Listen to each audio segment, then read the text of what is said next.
Well, good evening, everybody, and welcome to another edition of Question Lab. I am your host this evening.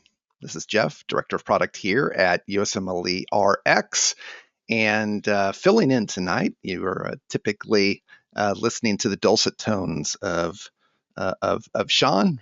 Sean's here, but he's a little under the weather, so I'm going to be filling in for him tonight as we tackle one of the one of those key topics, immunology. So we're going to go in and we're going to start with question number one. And just so you know, when we start, you'll see, as in question number one, we don't show you the answers right away, and we always start with the lead-in, which is the main question. And the reason we do that is, we don't want you to to see any answers in there that scare you or confuse you. We ask you, we have you cover up those answer choices, and we start with the lead in, and the lead in there kind of helps focus you. What is the information that you should be tuning into? What's the information you should focus on when you go through the vignette? So we'll start with the lead in, and then we'll read the vignette.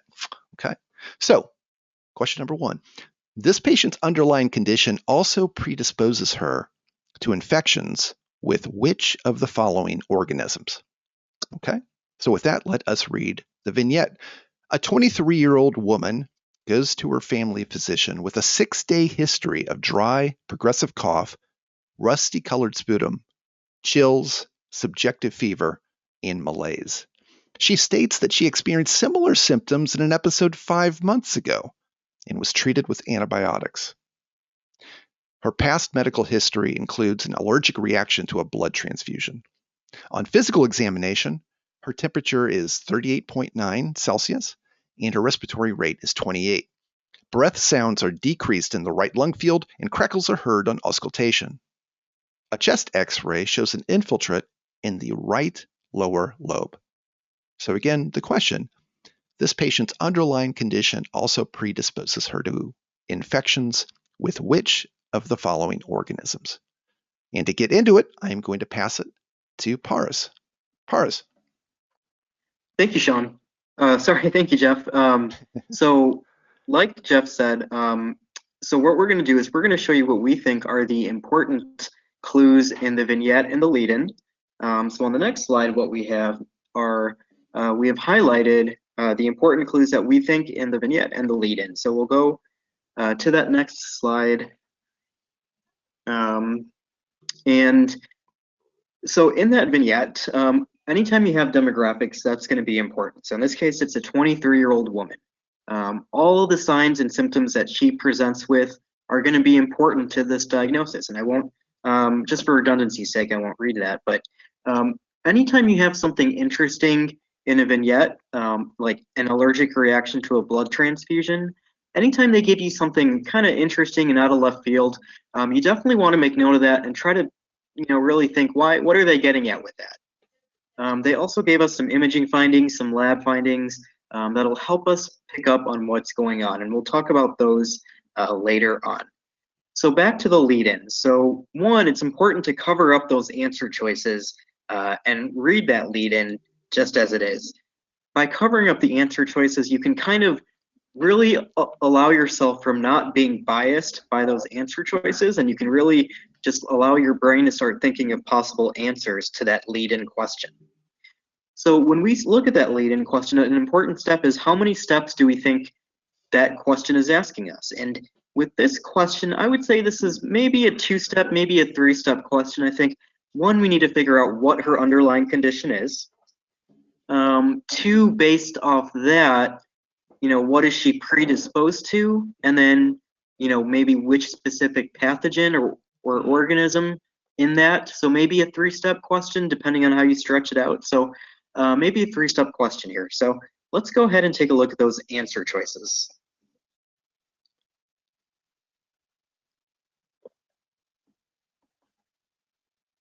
So we have 5 answer choices, and we recommend that students start at the bottom and work their way up.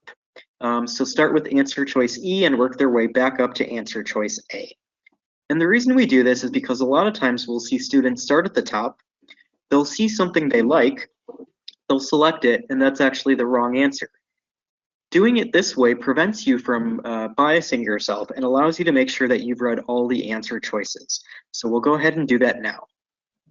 E, Strongyloides stercoralis. D, Neisseria meningititis. C, Mycobacterium tuberculosis.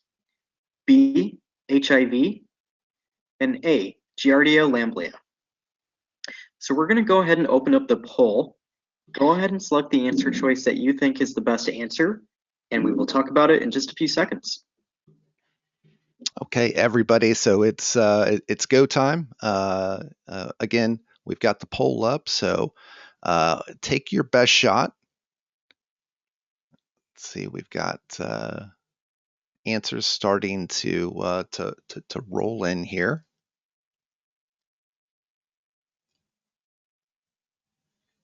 And once we go through this, Paris is going to lead you through the answer. So let's see, we've got about 55% of you have voted, and it's kind of interesting. We've got a little bit of a split here between the top two choices. So give you another few seconds, and then I'm going to close the poll. Okay. And with that, I'm going to close the poll, and let me share the results. And you can see that Mycobacterium tuberculosis was the answer that most of you selected, with Giardia lamblia trailing behind that. So let us see how you did.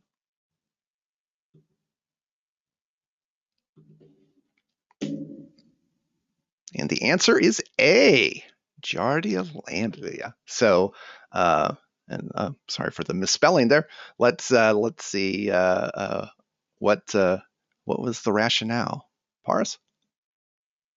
Yeah, thank you, Jeff. So on the next slide, we actually have a table from First Aid, and this kind of talks about IgA. Okay, it's one of our immunoglobulin isotypes. Okay, it prevents the attachment of bacteria and viruses to mucous membranes. Okay, so there, as you can see in that second column, or sorry, the bottom row on the far right, it protects against gut infections such as Giardia. Okay, so this IgA antibody helps protect against gut infections such as Giardia. So let's go ahead and move to the next slide. And on the next slide, what we have is we have a table of immunodeficiencies. Everyone's favorite, I know, but this is one of the B-cell disorders. It's an IgA deficiency. So you have a selective deficiency in IgA with normal IgG and IgM, okay? It's the most common primary immunodeficiency. And with this immunodeficiency, you can see anaphylaxis to IgA-containing products. And a lot of times, if you're getting a blood transfusion in the hospital or something and they don't know that you have an IgA deficiency, then there may be some IgA in those blood products that you're getting, and then you can have an anaphylactic reaction to that. So anaphylaxis to a blood transfusion, one thing that you should always be thinking about is IgA deficiency. And again, on the far right, you can see that those patients have an increased susceptibility to giardiasis. So we'll go back to our question. On the next slide, we have it pulled up. And you can see there that now a lot of those signs and symptoms and things they told us are starting to fit. So this patient is likely having a pneumonia. She has an infiltrate on her chest x-ray, right lung filled crackles, rusty colored sputum, a lot of things that suggest pneumonia, okay? And because she's had them very frequently, as they told us, you should be thinking about an immunodeficiency. Anytime you have frequent infections, especially in a young patient, always be thinking about immunodeficiency. So that's why they told us that she had similar symptoms 5 months ago. A 23-year-old woman getting frequent pneumonias isn't normal. It probably suggests that there's something else going on. Okay, then they told us that she had an allergic reaction to a blood transfusion. So right away, you should be thinking, oh, this is IgA deficiency. Okay, and knowing that, you would then know that she's predisposed to infections with Giardia lamblia or answer choice A. Okay, especially GI infections, as we talked about, because it helps protect against pathogens in the GI tract. So let's talk about the other answer choices and why those are incorrect. So answer choice E. Some predisposing risk factors to that would be travel or corticosteroid use, which we are not told in this answer or in this vignette, so that's unlikely. Answer choice D. Some risk factors for Neisseria meningitidis would be living in a close contact space, college dormitories, living in the military barracks, classic examples, or even having a splenectomy, which none of those were told to us, so unlikely to be the correct answer. Answer choice C, which I think was the most highly selected answer choice. Risk factors for that would be living or traveling to an area with high rates of TB, or being in close contact with someone with TB, or having an immunodeficiency, such as HIV/AIDS. This patient does, have an immunodeficiency, but it's selective IgA deficiency, which was more about pathogens in the GI tract. So answer choice C is probably not the best answer here of the 5 answer choices. And then answer choice B, HIV. This is transmitted via, parenteral route, blood transfusion, sexual activity, IV drug use. Nothing in the vignette is really leading us towards that. So answer choice A would be the best answer in this question. Back to you, Jeff. Okay, it's a good start, guys. Sean says this every week. It's okay if you didn't get that one right. The main thing is that you get it right on test day. So really, listen to these explanations. Start taking it in because this is our goal is to make sure that when you see similar questions, whether it's on your NBMEs or whether it's on step 1, that you've got something that you can think back on, as well as some of the tools help you kind of take these things apart. So okay, so that was question number 1. Let's take a look at question number 2. Okay, and again, we're going to start with the lead in, and it starts with the activation of which of the following cell types will adjust the hypothalamic set point temperature to produce the fever in this patient. So let's read the vignette. A 5-year-old boy is brought to the physician by his mother because he has a severe sore throat and fever. The mother mentions that many children at her son's school are also sick with a similar sore throat. The patient's temperature is 38.4 degrees Celsius. Blood pressure is 105/60. Pulse is 70. Respiratory rate is 23. Physical examination shows enlarged lymph nodes in the neck. Visualization of the throat reveals diffuse bilateral pharyngeal inflammation with white exudates. Again, the question, the activation of which of the following cell types will adjust the hypothalamic set point temperature to produce the fever in this patient? Think about what what clues you're seeing there, and I'm going to hand it over to Paras. Paras? Thank you, Jeff. So once again, we will show you what we think are the important clues in the vignette and the lead-in.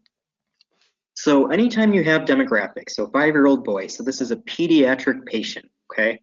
Sore throat, fever, there's sick kids at school as well, and then they give us some nice physical exam findings, okay? However, if you had looked at that lead-in, you could probably tell that you don't really need that much necessarily from the vignette to answer this question. So that's another thing, another benefit of reading that lead-in statement first is you can save time. And when you look at that lead-in statement, trying to figure out how many steps this question could be, I think, maybe one step, this could maybe be a one-step question. What cell type adjusts the set point temperature to produce fever? That could just be a simple one-step question. We'll see maybe they take it a step further with the answer choices, but this could just be one step. Maybe we need to know what activates those cells that do that, so maybe it's a two-step. So I guess I'd lean towards two-step question here. So let's take a look at those answer choices.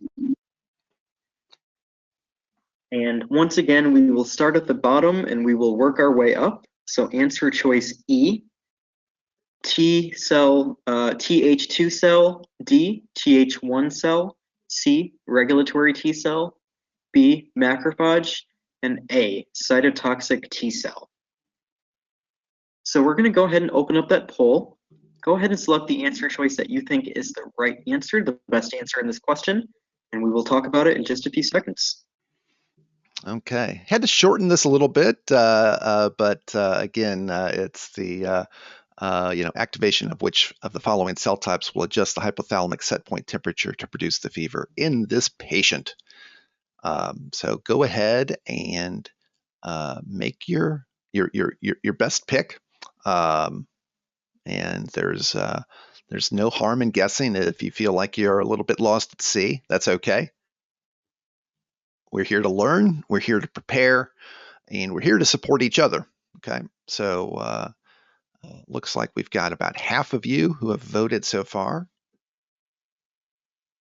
So we're going to leave the poll up here for just a few more seconds. Appreciate all of you really locking in on this one tonight.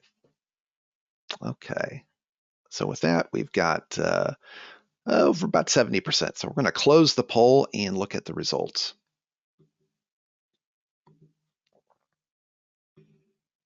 And we've got a simple majority here who've selected macrophage. So the Th1 cell coming in second place. So let us see what the answer was. And the answer was B, macrophage. That's great. You guys really nailed that one. Paris, let's break it down for everybody. Yeah, absolutely. Let's do it. So nice job, guys. So this is answer choice B, or macrophage. So on the next slide, we actually have pulled up the important cytokines. So some of the high yield stuff in immunology, I know this is some of the nitty gritty details, but it's important to know a lot of these cytokines. So you can see that interleukin 1, the first thing it says there is causes fever, okay? Interleukin 6 can also cause fever. And then IL-1, IL-6, TNF-alpha, they can also mediate fever and sepsis. So we know that IL-1, IL-6, and TNF-alpha are going to be important when it talks about fever, okay? So let's go ahead and look at the next slide. So this patient, this young patient, has probably what I think most people would agree, pharyngitis. So pharyngeal inflammation with exudates and probably neck and positive lymph nodes in the neck. Okay, maybe bacterial. Possibly streptococcal. Regardless, though, when we're talking about the interleukins IL-1, IL-6, TNF-alpha, IL-1 is really the most important for causing fever. Okay, it acts on that hypothalamus to increase production of prostaglandins, and thus it increases the set point temperature of the body, okay? So your hypothalamus then kind of reads your core temperature as being low, even though it's normal. It reads it as being low because the set point is now made higher, okay? So then your body will have various heat generating mechanisms to raise your body temperature, okay? So as mentioned, fever stimulated by IL-1, but also IL-6 and TNF-alpha. And these are all cytokines released from macrophages. Okay, so that's why answer choice B is a correct answer here. Let's talk about the other answer choices real quick. So answer choice E, Th2 cells. These are responsible for recruiting eosinophils and promoting IgE production from B cells. So not necessarily anything that can do with fever or set point temperature. D, Th1 cells. These secrete interferon gamma and IL-2 to activate macrophages. However, more so the macrophage itself and those cytokines IL-1 is more specific to what's being asked in this question. Answer choice C, regulatory T cells. That has to do with maintaining immune tolerance, so not as relevant to this question. And then cytotoxic T cells, answer choice A. These are responsible for killing certain cells like virus-infected cells, so not really the correct answer to that lead-in. So the best answer here would be B, macrophage. Excellent. Well, that is that's a great way to hit that second question, guys. Good job. And we've got two more to go, so we're going to try to keep that momentum going. I just want to pause and note that Paris and Mark are two of the tutors from RX Coach, and we've been serving students now for well over a year and a half, and uh, this is the time of the year when a lot of you are probably thinking, "Hey, I'm going to be, I've got step one in my sights. I'm going to be taking it in May or June or in the summer, or maybe even some of you sooner than that." So this is a great time, and we've heard from a lot of students here, especially since the beginning of the year, who are looking to step up their game. So with RX Coach, we start with a 160 question assessment. It's really a great way for us to get a snapshot of where you're at, and that will help us as we develop a study plan that is personalized for you. We really focus on the personal side. There's no there's no cookie cutter templates here. We really do. We focus on a one-on-one approach. All of our RX Coach tutors are highly trained and RX certified, and along with your tutoring sessions, you're going to get access to RX 360 Plus, which includes the bricks. So we've gotten our student satisfaction rating is actually edged up. We're now at 4.9, and just received a testimonial from a student. Not sure, they may even be here tonight, but they said that in regards to their tutor, the student said, "quote He's the perfect tutor. I should have gotten an RX tutor sooner. I believe that his strategy will help give me that extra push in points that I need if I do it the way he's suggesting, which I will do. He has a great way of explaining concepts with question examples and practical ways to look at things. He asks the right questions that make me think and realize where my weaknesses are. He's such a great tutor, so great that I'd even want him as my doctor one day." So I love to hear those types of testimonials, and it really kind of speaks to our approach. I mean, this is, we talk about this a lot, but this is, I mean, we are here every week, right? We've been here since last April, and haven't missed a week yet. And we hear from you guys how beneficial these sessions are, and of course our RX coaches take that to the next level. They really are invested in your success. So we have the link there in the chat box. If you want to learn more about RX Coach, to go to rx-coach.com. You can learn about setting up a free consult so that you can learn more about the program. So definitely, check it out. Think about this. Again, you may be, on the fence right now, just wondering, hey, what is it going to take for me to get to that next level? So that's this definitely something for you all to consider tonight. Okay, so we've got two more questions, and I just want to remind you that we are going to hold a raffle at the end. The lucky winner is going to get an RX 360 Plus subscription. You do have to be here though to win, so stick around for that. And in the meantime, we're going to get into our next question, question number 3. So again, we're going to start with the lead-in, and it goes like this. Which of the following is most likely to be found on microscopic evaluation of a renal biopsy? Think about that. Think what clues are there? What is the question asking you? And then we can go into the vignette. A 16-year-old boy comes to the physician's office because he is concerned about seeing blood in his urine for the past 3 days. The patient reports painless urination and mild lower back pain. He has also had a sore throat with white tonsillar patches ever since the urinary changes occurred. He reports having an upper respiratory infection over the past 5 days. His temperature is 36, blood pressure is 134/85, and pulse is 89. Laboratory studies show normal serum blood urea nitrogen and creatinine, red blood cell counts in the urine, and proteinuria of 2.5. Complement levels are normal. No masses are detected on ultrasound on the abdomen.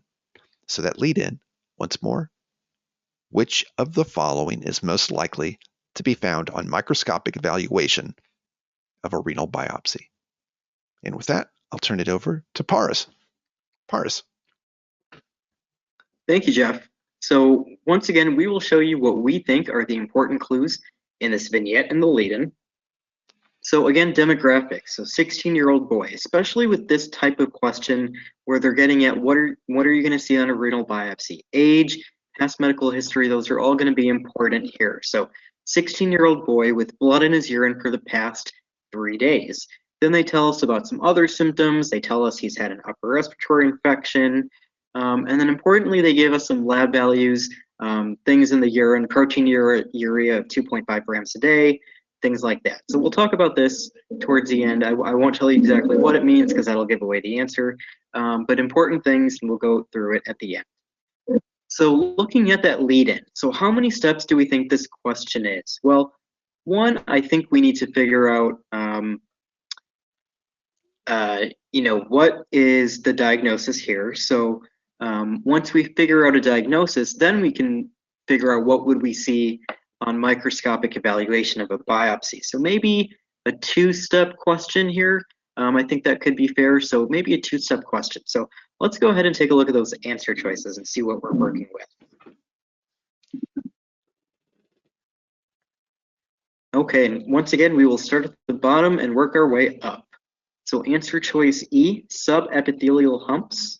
D, subendothelial deposits. C, podocyte effacement. B, mesangial deposits. A, dense deposits within the basement membrane. So once again, we'll go ahead and open up that poll. Go ahead and select the answer choice that you think is most likely to be found on a renal biopsy, and we'll talk about it in just a few seconds. Okay, thank you, Paris. Everybody, that poll is open. Let's see how you guys do. Oh, this is interesting. These first votes reflect a little bit of uncertainty. So let's let everyone go ahead and lock in your answer again. If you're struggling, go with your gut. What is it within that question? What is it within some of those clues that Paris pointed out that might be revelatory? Okay. We are, let's see, almost 2/3 of you have voted. I want to give everybody a chance to vote on this one. This is a good one.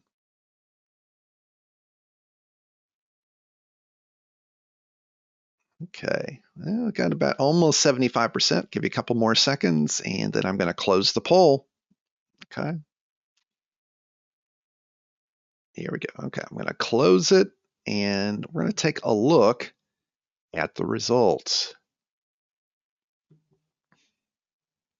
Very interesting. It's all across the board.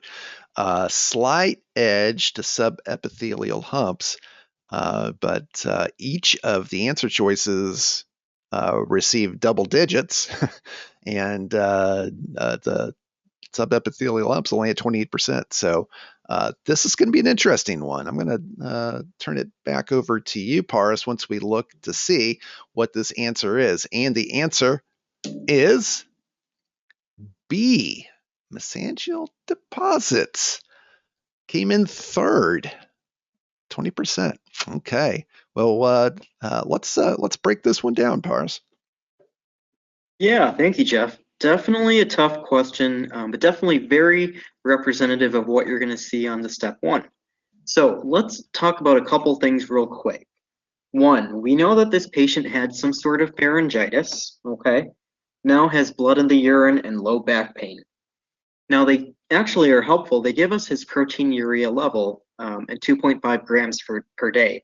So we really should be thinking about a nephritic syndrome and not nephrotic, okay? They also told us a couple other things. Complement levels are normal, and the most important thing here is the time frame. So look at when this patient developed the hematuria compared to when he had the pharyngitis. So he reports he had an upper respiratory infection over the past 5 days, and he's had blood in the urine for the past 3 days. So these were very close together, okay? Now let's go to the next slide, and we've actually pulled up on the next slide a table of two very common nephritic syndromes that get confused for each other, okay?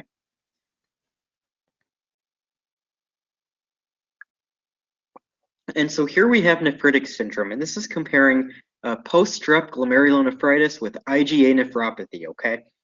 So I know the post-strep glomerulonephritis was the most highly selected answer, but if you look there, you will see that it says 2 to 4 weeks after pharyngitis, okay, or skin infection. On top of that, complement levels are low. C3 levels are low due to consumption, okay? This is not what we had in our patient. In our patient, under IgA nephropathy, you can see there that episodic hematuria usually occurs concurrently with the infection, which is what's happening in our patient. So that time frame in that vignette was probably the most important clue to help you differentiate between IgA nephropathy and post-strep glomerulonephritis. And it was something, and let's go back to that vignette actually. It's something that you very easily could have just glossed over and not, paid second thought to. The time frame. You may have just looked at the proteinuria, 16-year-old boy with pharyngitis, and then selected, oh, this is post-strep glomerulonephritis. But this is kind of why we highlight things. This is to make sure that we're not missing any important clues in that vignette, and especially in this one, the time frame. Okay, so with IgA nephropathy, what you would see on microscopic evaluation is mesangial deposits. Answer choice E, as we discussed, subepithelial humps would be post-strep glomerulonephritis, which we just ruled out. So let's talk about the other ones real quick. Subendothelial deposits. This is usually seen in systemic lupus, that type of kidney issues, but this patient doesn't have any other signs or symptoms that would be concerning for lupus, so unlikely to be that. Podocyte effacement is minimal change disease, and that's actually a nephrotic syndrome, so much more proteinuria, and our patient is nephritic, okay? And lastly, answer choice A, dense deposits in the BM. That's characteristic of membranoproliferative glomerulonephritis, okay? And you have issues with complement levels, and the complement levels would also be low in that. So that's kind of not relevant here as well. So here it was probably coming down to post-strep glomerulonephritis and IgA nephropathy, and then really using those clues that they gave you to figure out that it was IgA nephropathy and not post-strep glomerulonephritis. Excellent. Well, that was a tough one, guys. You hope that this is helpful for you. Getting some clarity on some elements that can be confusing, but it's better for you to struggle during question lab than to struggle on test days. So let's stay focused here, and we're going to head to question 4. So here's our cleanup hitter for tonight, our final question of the night. Again, we will have a raffle at the end, so stick around, and let us see what our final question entails. So we're going to start with the lead-in. You can see that this question has an image in it. So the lead-in is, where does this effector molecule bind to immunoglobulin G?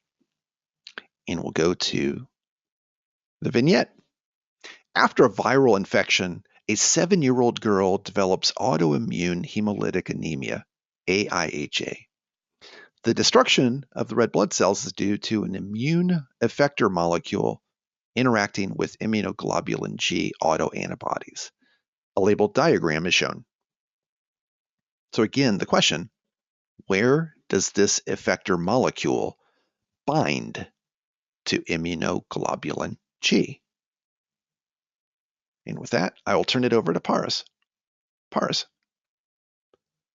Thank you, Jeff. So once again, kind of a shorter question here, but definitely very high yield when it comes to immunology, okay? So let's go ahead and we'll show you what we think are the important clues in this vignette and the lead-in. I think the question's a little bit self-explanatory, but we do know a 7-year-old girl has autoimmune hemolytic anemia, and we need to know where that effector molecule binds to IgG autoantibody. So they're giving us that diagram. So how many steps is this question? I think one, this could maybe be, one it's maybe just a one-step question, just knowing the disease process and where that would bind to, or maybe it could be a 2-step question depending on how they word it out. So let's take a look at those answer choices and see what we're working with. So we have 5 nice answer choices there, and I'll go ahead and read those out loud. Answer choice E, VL component of FAB region. D, VH component of FAB region. C, disulfide bridge. B, CH3 component of FC fragment. And A, CH2 component of FC fragment. So once again, we will go ahead and open up that poll. Go ahead and select the answer choice that you think is a correct answer, and we'll talk about it in just a few seconds. Okay, everybody, I have launched the poll. So let us know where you think that effector molecule is going to bind to immunoglobulin G. Had some good, challenging immunology questions tonight. Hope that this is helping you reinforce some concepts maybe you haven't studied in a while, or maybe some things that you're in the midst of studying now. So all of this is helpful, whether it's first pass for you, second pass, third pass. This is the kind of activity that really helps bring lots of different knowledge together. So we've got about half of you have voted so far. Again, this is our last question of the night, so there is no penalty in guessing. You don't want to leave that one blank. Okay. And it looks like there are 3 of these answers that are garnering many of the votes. So it'll be interesting to see how this one shakes out. Give you a couple more seconds. Almost about 75% of you have voted. So with that, I am going to close the poll, and we're going to take a look at the results. So, well, look at that, Paras. We've got a tie, A and B. Wow. Interesting. So let's take a look to see what that answer is. A. A is the answer. So I'm going to let you explain how we got to that. Paras. Awesome. Thank you, Jeff. Yes, also another tough question. We do have a tie here. So let's talk about it real quick. This is a patient who, in this vignette, they told us that she has autoimmune hemolytic anemia, okay? after an infection. So we'll go to that slide with the vignette on it, and that also has a picture of the immunoglobulin, okay? So this patient has warm autoimmune hemolytic anemia after a viral infection, okay? So the question is describing the mechanism of hemolysis as complement binding to the immunoglobulin.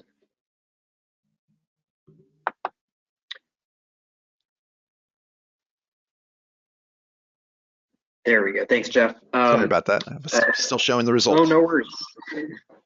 So we're talking about hemolysis here and that mechanism, and complement binding to immunoglobulins. So that's the immune effector molecule that is interacting with IgG autoantibodies. Okay. So warm autoimmune hemolytic anemia is associated with the production of IgG autoantibodies that initiate the complement cascade. Okay. What you have in the classical complement pathway is IgM antibodies binding a complement protein, and that binds specifically to the CH2 region of the FC portion of the heavy chain. Okay, so the binding sites for the complement are CH2 region of the FC portion of the heavy chain. Okay, that's why answer choice A is the best answer in this question. Let's talk about the other answer choices and what those signify.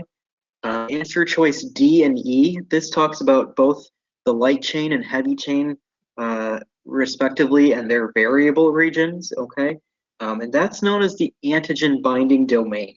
They dictate antigen binding, and it's not where complement binds. So D and E are incorrect. Disulfide bridge is what holds the heavy chain of an immunoglobulin together. That's its function, and that's not where complement binds. And then lastly, answer choice B, which was tied with answer choice A, the CH3 component. That is actually the macrophage binding site, the macrophage binding site, the CH3 component. So again, the CH2 component is where complement binds, the CH3 component is where macrophages bind. And that is the correct answer. Answer choice A is the correct answer for this question. Back to you, Jeff.